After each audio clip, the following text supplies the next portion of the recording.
Welcome to Showcase Salem. I'm Peter Alachi. Tonight we're here with Tim McGuire. He owns the Remember Salem store on 127 Essex Street in Salem, and he does ghost tours, right, Tim? Welcome. Thank you. Good pleasure to be on Salem Access. Big fan. Great. What do you do on the ghost tour? Well, I play a real highwayman who was here. He came to Salem in about 1810. Over in Ireland, he's kind of known as the Robin Hood. His name was Michael Martin, and he ended up the last of the New England highwaymen and hanged here in Boston in 1820, not far from here. And you have other guides also aside from you? We do. The Salem Night Tour has become, in the last 2 years, one of the largest of Salem's nighttime events. We rank very well on the internet. And most of our guides also do Boston's Freedom Trail. So we all come from a very strong history background. And this is our fun tour every night. We get to kind of let our hair down and tell stories of local legend and folklore and take people to the spots of Salem that they don't always find. So it's a historical tour as well as a fun tour to do? It is. It's It's a good mix of everything. It's humor, it's history. One difference between our guides, we really don't script anything because we all have a very strong history base. This is my 20th year of working in New England tourism in Plymouth, Boston, and Salem. So I get to have a little more fun with people in an interactive kind of way. We also put a lot of humor in our tours. We think it's easier to teach people while smiling or laughing. There's a lot of good humor in the tour. There's also a little bit of the ghost hunting. You know, on the side, most of my staff now, we actually go on ghost hunts. We go with some of the TV shows like Taps and Ghost Hunters, and we also do a little bit of the science of it. We take a little teaching opportunity to tell people what the equipment does. So we pick a good spot and we kill the cell phones, and we use some of the EMF readers and so on. That's part of the new transition as we're trying to approach more of the paranormal market as well. So a little bit of everything on our rides. Do you have skeptics on the tour? Oh, absolutely. And, you know, to be a skeptic is a good thing. You should always be skeptical of everything. What we get to do for people really is, you know, the odds of having a ghost run out and tackle you is not good. If it was, we'd be rich. But what we do try to do is at least give you the idea of why a place like the Gardner Pingree House might have activity. What we do best is we point to a lot of windows. We've had a very high success rate of certain legends, you know, and people do get odd things in photos. Salem is kind of a Gettysburg-like town for a lot of odd photos that people find, you know, faces in windows, silhouettes, and, you know, that's what we get most excited about, you know, looking for these things, kind of what part of the ghost hunt. I did see those photos today on your website. What's your website? Website is salemghosttours.com. And salemghosttours.com is a great site for anybody to visit. It's not always to buy anything, but there's a lot of free galleries. People put up their photos. We have a lot of links to a lot of interesting things as well. There's even videos that people have captured, faces and windows and so on. So, you know, we definitely encourage you to visit our website, no matter who you are, and enjoy some of the experiences people have had with us. One other great thing we've started to do with the night tour is last season we started locals go free on all our tours. So if you're a Salem resident, no questions asked. We invite you to come out and take the tours. Last year we had pretty close to 300 locals. So it's a very successful program. You know, so again, even if you're a local, we encourage you to get out here and have fun with your town. What kind of feedback have you been getting?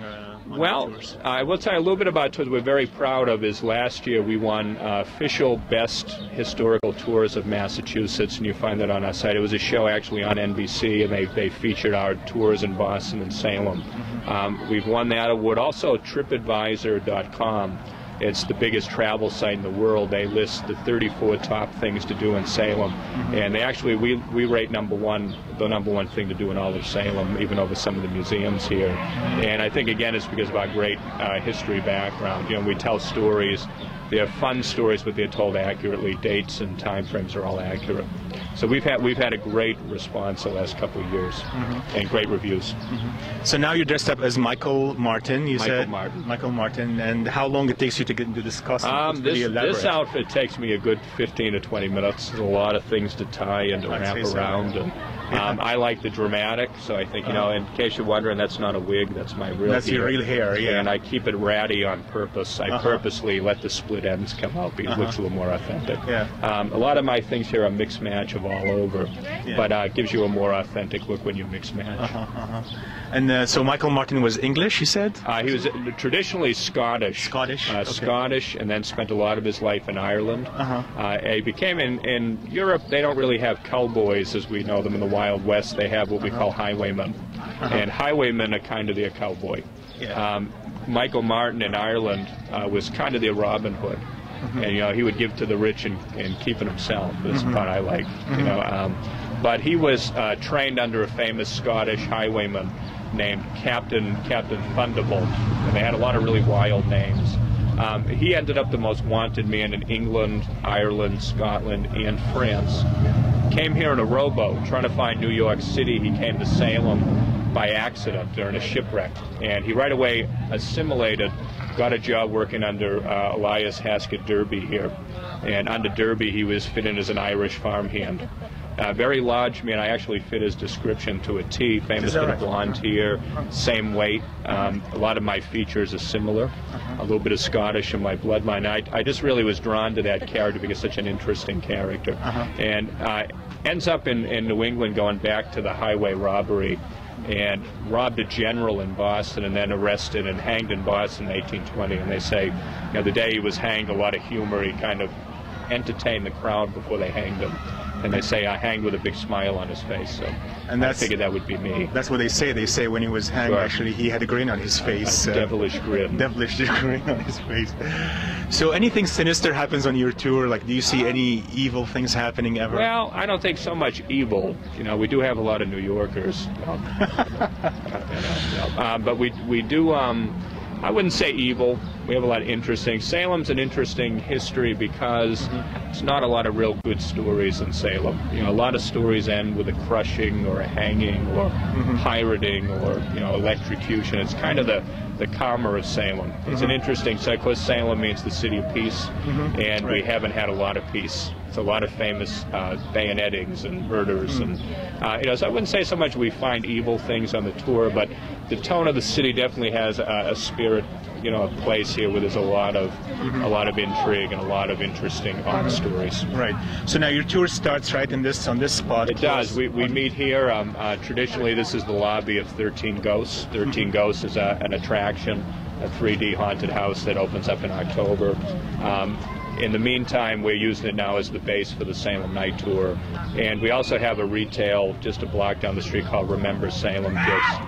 And traditionally, that's where we've always met.